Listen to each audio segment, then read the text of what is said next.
Hello everyone, welcome to people's academy platform पे आपका स्वागत है। डी स्टूडेंट्स, आज हम एक नई वीडियो सीरीज शुरू करने जा रहे हैं जिसमें हम पॉलिटिकल साइंस के इंपॉर्टेंट टॉपिक्स पे एक्सप्लेन्ड वीडियो लेक्चर्स लेके आ रहे हैं आपके लिए। एंड ये सीरीज़ का पहला वीडियो रहेगा। एंड मैं आपको बता दूं कि ये वीडियोज़ जो होंगे शॉर्ट ड्यूरेशंस के होंगे। एंड हमारी कोशिश रहेगी कि कम से कम समय में ज़्यादा से ज़्यादा जानकारी आप तक पहुँचाई जाए। एंड आज हम एक इम्पॉर्टेंट टॉपिक पे बात करने जा रहे हैं जो कि इंटरनेशनल पॉलिटिक्स में एक बहुत इंपॉर्टेंट टॉपिक है। तो आप वीडियो को एंड तक ज़रूर देखिएगा। एंड अगर आपको वीडियो अच्छा लगे तो आप चैनल को सब्सक्राइब करें एंड बाकी लोगों से भी शेयर करें, उनको रिकमेंड करें। तो चलिए शुरू करते हैं हम आज का डिस्कशन हमारा। तो जैसा कि आप स्क्रीन देख पा रहे हैं, आज हम डिस्कस करने जा रहे हैं कोल्ड वॉर एरा को। तो कोल्ड वॉर क्या था, क्यों इसे कोल्ड वॉर कहा गया, क्यों हॉट वॉर नहीं कहा गया, या फिर क्यों इसको थर्ड वर्ल्ड वॉर नहीं कहा गया, ये सारी चीज़ें जानेंगे हम इस वीडियो में। आप वीडियो को एंड तक ज़रूर देखें। तो चलिए शुरू करते हैं। एंड सबसे पहला सवाल हमारे पास, व्हाट इज़ कोल्ड वॉर। तो कोल्ड वॉर एक पीरियड था वर्ल्ड पॉलिटिक्स में, वर्ल्ड हिस्ट्री में। ये एक पीरियड था जिसमें दो ग्रुप्स के बीच में एक कन्फ्लिक्ट था। एक तरफ से हमारे पास सोवियत यूनियन थी जिसको लीड कर रहे थे रशिया। एंड सोवियत यूनियन जो था ये 15 स्टेट्स का एक ग्रुप था। एंड दूसरी तरफ हमारे पास यूनाइटेड स्टेट्स ऑफ अमेरिका था एंड इनके जो बाकी एलाइज थे। तो इन दो ग्रुप्स में एक स्ट्रगल फॉर पावर था।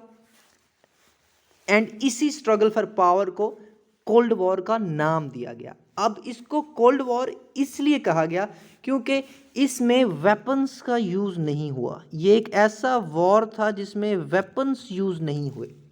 ओके, यहाँ कोई ये डायरेक्ट वॉर नहीं हुआ, तो इसलिए इसको कोल्ड वॉर कहा गया। तो फिर से सुने आप, कोल्ड वॉर एक एरा था इंटरनेशनल पॉलिटिक्स में जो अराउंड 45 से 46 ईयर्स तक चला। एंड इस पीरियड में दो पावरफुल ब्लॉक्स बन गए थे एंड उनके बीच में एक स्ट्रगल थी कि सबसे ज़्यादा पावरफुल कौन होगा। एंड ये शुरू होता है वर्ल्ड वार के बाद। ये आपको पता है वर्ल्ड वार सेकंड जो है ये 1945 में फिनिश होता है जब जापान पे यूएसए एटॉमिक बॉम्ब गिराता है। एंड उसके बाद ही कहा जाता है कि कोल्ड वॉर एरा जो है ये शुरू हो गया। एंड ये फिर 1991 तक चला। तो चलते हैं आगे, थोड़ा बढ़ते हैं। एंड मैं आपको बता दूं कि जो सोवियत यूनियन था, सोवियत यूनियन के साथ बाकी सारे स्टेट थे and majorly eastern European countries तो थी वो सोवियत यूनियन के साइड में थी। And United states of America के साथ वेस्टर्न यूरोपियन कंट्रीज थी।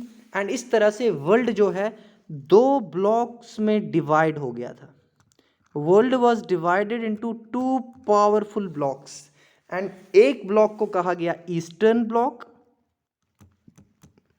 एंड एक ब्लॉक को कहा गया western block.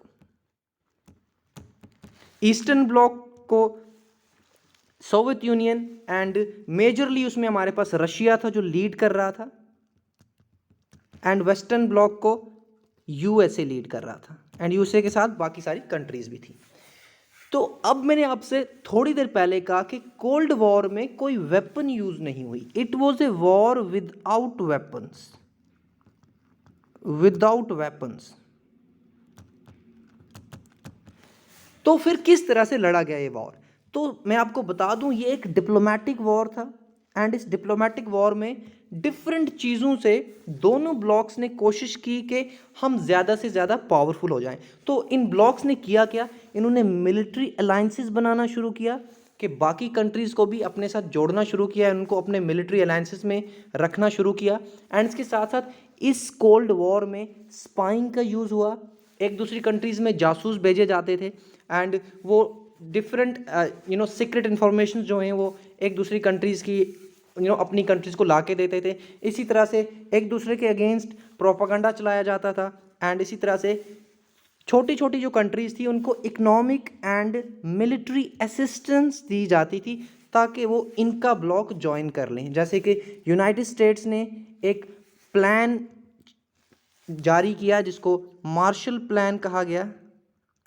And Marshall plan में क्या हुआ कि वेस्टर्न यूरोपियन कंट्रीज़ को इकोनॉमिक एड दी गई ताकि ये वेस्टर्न यूरोपियन कंट्रीज़ जो हैं ये यूनाइटेड स्टेट्स का पार्ट बन जाएं और इनके ब्लॉक का हिस्सा बन जाएं। इसी तरह से सोवियत यूनियन के द्वारा एक प्लान जारी किया गया जिसको मोलोटोव प्लान कहा गया, मोलोटोव प्लान।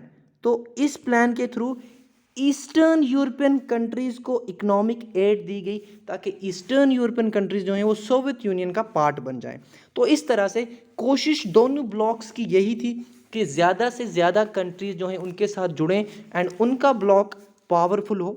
तो ये सारी चीज़ें थी जो कोल्ड वॉर में यूज़ हुई इंस्टेड ऑफ वेपन्स यूज़ नहीं हुई। स्पाइंग इन्होंने की, प्रोपोगंडा एक दूसरे के अगेंस्ट किया, मिलिट्री अलायंसेस बनाई एंड छोटी कंट्रीज़ को, कमज़ोर कंट्रीज़ को मिलिट्री असिस्टेंस दी, इकोनॉमिक असिस्टेंस दी।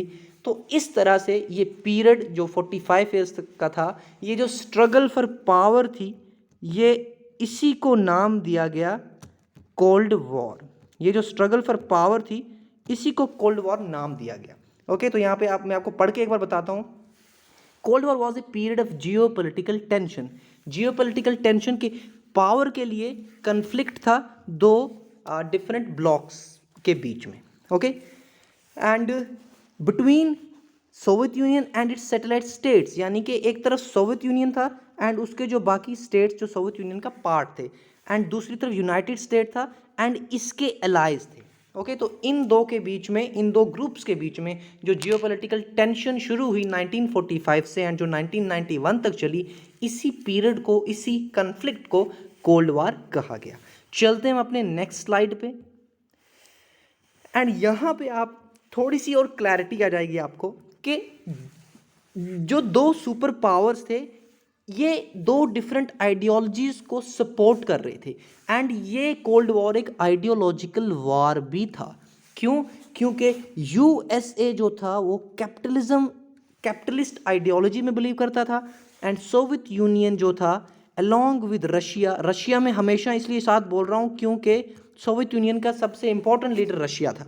तो रशिया जो था and Soviet union in general ये कम्युनिस्ट आइडियोलॉजी में बिलीव करते थे एंड दोनों का यही कोशिश थी थ्रू आउट कोल्ड वॉर कि रशिया चाहता था, सोवियत यूनियन चाहता था कि ज़्यादा से ज़्यादा कम्युनिस्ट आइडियोलॉजी दुनिया में फैले एंड यूएसए चाहता था कि ज़्यादा से ज़्यादा कैपिटलिस्ट आइडियोलॉजी दुनिया में फैले। तो इस तरह से हम ये कह सकते हैं कि cold war was a ideological war between two super powers, USA and Soviet union. And इस सोवियत यूनियन को यूएसएसआर पूरी तरह से कहा जाता है, किताबों में आपको पढ़ने को मिलेगा।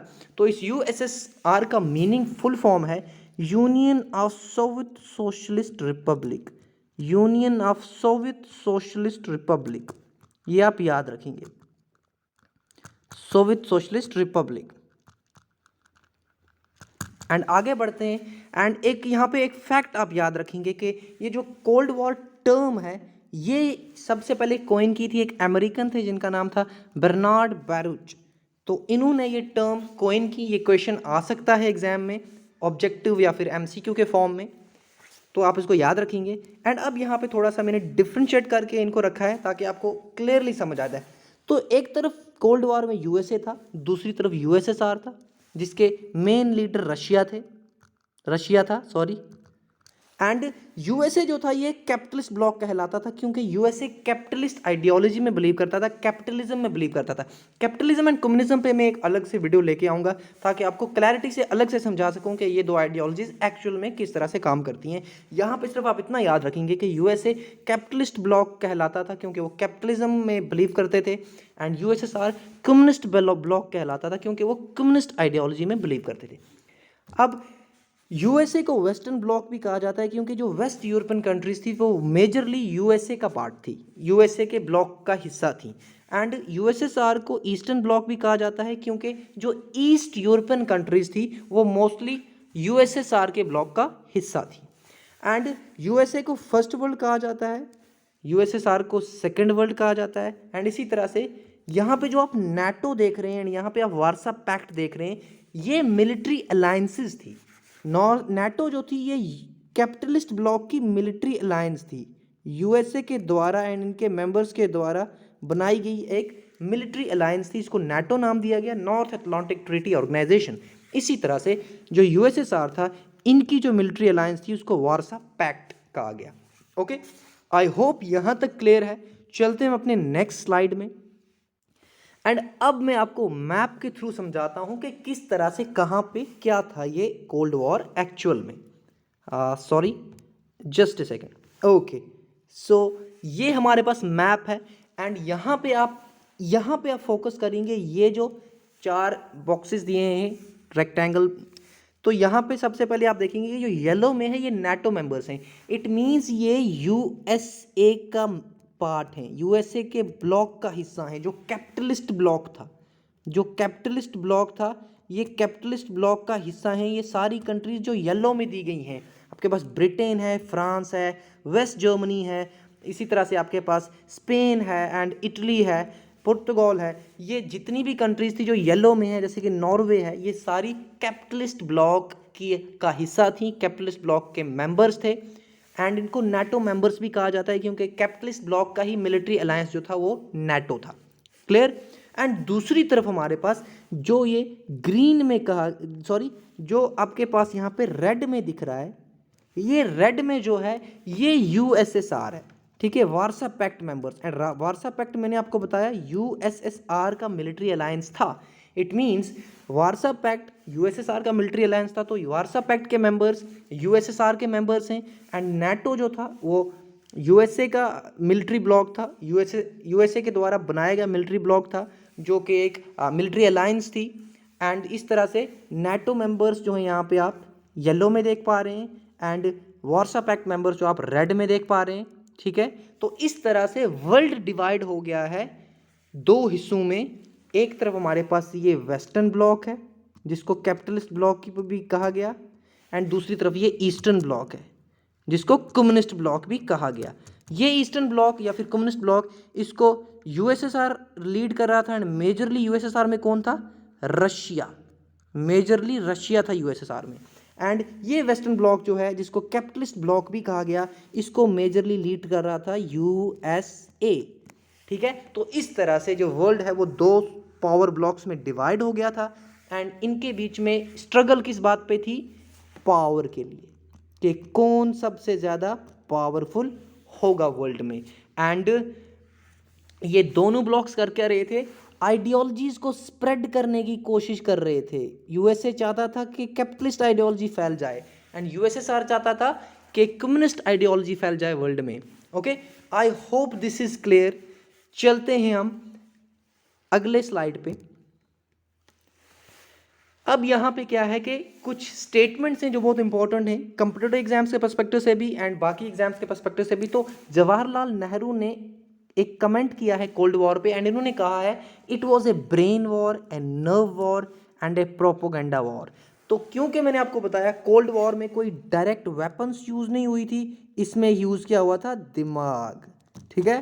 तो it was a brain war, a nerve war, A propaganda war, ये जवाहरलाल नेहरू ने बताया जो कि पहले प्राइम मिनिस्टर भी थे इंडिया के। एंड इसके साथ साथ विंस्टन चर्चिल प्राइम मिनिस्टर थे ब्रिटेन के, ठीक है। विंस्टन चर्चिल ने भी कहा 1946 में, इन्होंने एक स्पीच दी जिसको फुलटॉन स्पीच कहा जाता है एंड इसमें इन्होंने कहा कि वर्ल्ड में क्या हो गया है, एक आयरन कर्टन पड़ गया है, एक लोहे का पर्दा पड़ गया है, जिससे क्या हो गया है कि वर्ल्ड डिवाइड हो गया है 2 हिस्सों में। ये पूरा कोट है इनका, from Stettin in the Baltic to Trieste in the Adriatic, an iron curtain has descended across the continent. तो एक आयरन कर्टन की उन्होंने बात की कि यूरोप में क्या हो गया है, यूरोप में एक आयरन कर्टन पड़ गया है एंड इस आयरन कर्टन से इनका कहने का मतलब ये था कि यूरोप में डिवाइड हो गया है। यूरोप 2 हिस्सों में डिवाइड हो रहा है।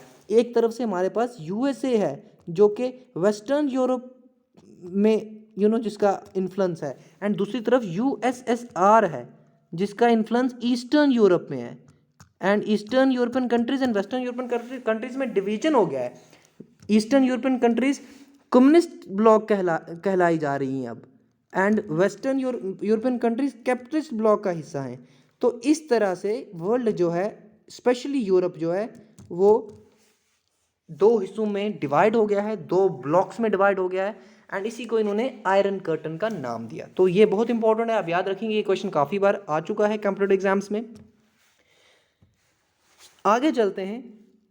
एंड अब आपके लिए एक क्वेश्चन है, एंड क्वेश्चन ये है आपके लिए कि 1945 तक यूएसए जो था वो एटॉमिक बॉम्ब बना चुका था। तो आपको बताना है कि यूएसएसआर ने, यानी कि रशिया ने, स्पेशली रशिया की मैं बात कर रहा हूँ, रशिया ने कब एटॉमिक बॉम्ब बनाया। तो ये आपके लिए क्वेश्चन है। चलते हैं हम अगले स्लाइड पे। तो यहाँ पे हम देख पा रहे हैं कि अब हमने कोल्ड वॉर समझ लिया, पावर ब्लॉक्स को समझ लिया, मिलिट्री अलायंसेस देख ली, एंड हमारे पास अब कोल्ड वॉर का जो अंत है वो मैं आपको बता देता हूँ कि 1991 में 25 दिसंबर को मिखेल गोर्बैचोव, ये जो थे प्रेसिडेंट थे सोवियत यूनियन के, सोवियत यूनियन यानी कि यूएसएसआर, तो ये क्या करते हैं, ये रिज़ाइन करते हैं। एंड इसी तरह से यूएसएसआर क्या होता है, डिसइंटीग्रेट होता है, यानी कि डिसॉल्व हो जाता है। एंड जैसा कि मैंने आपको बताया, यूएसएसआर जो था ये 15 मेंबर कंट्री से मिलके बना हुआ था, तो ये डिसइंटीग्रेट हो गया एंड हमारे पास लास्ट पे रशिया बच गया। तो आज सिर्फ रशिया ही है जो उस टाइम का बहुत बड़ा एक ब्लॉक था जिसको यूएसएसआर कहा जाता था। तो 1991 में कोल्ड वॉर ऑफिशियली ख़त्म हो गया। एंड सोवियत यूनियन के बारे में आपको थोड़ा सा मैं यहाँ पे बता दूं, तो सोवियत यूनियन बनाई गई रशियन रिवोल्यूशन के बाद, एंड रशियन रिवोल्यूशन 1917 में हुआ। द बोल्शिविक एक पार्टी थी वहाँ पे, एक रेडिकल पार्टी थी, जिन्होंने क्या किया, वहाँ के उस टाइम के मोनार्क जिसका नाम जार निकोलस सेकंड था, उसको हटा के सोवियत यूनियन का रूल वहाँ पे शुरू कर दिया। एंड ये सोवियत यूनियन जब बनी 1922 में, तो इसमें 5 देश थे, सॉरी 6 देश थे, Russia, Ukraine, Belarus, Georgia, Armenia and Azerbaijan. इन्होंने मिल के बनाई union of south socialist republics. And इस यूएसएसआर का पहला चेयरमैन जो था वो व्लादिमीर लेनिन थे। तो इस तरह से दिस सोवियत यूनियन जो है इसकी इस्टेब्लिशमेंट हुई। एंड बाद में 1945 के बाद इसके साथ बाकी स्टेट भी जुड़ते रहे, एंड ये 15 स्टेट्स का एक ब्लॉक बन गया जो कि 1991 तक रहा, एंड 1991 में ये डिसइंटीग्रेट हो गया। तो इस तरह से सोवियत यूनियन बनी थी। मैंने आपको सोवियत यूनियन का भी बैकग्राउंड जो है बता दिया है। So this was about cold war.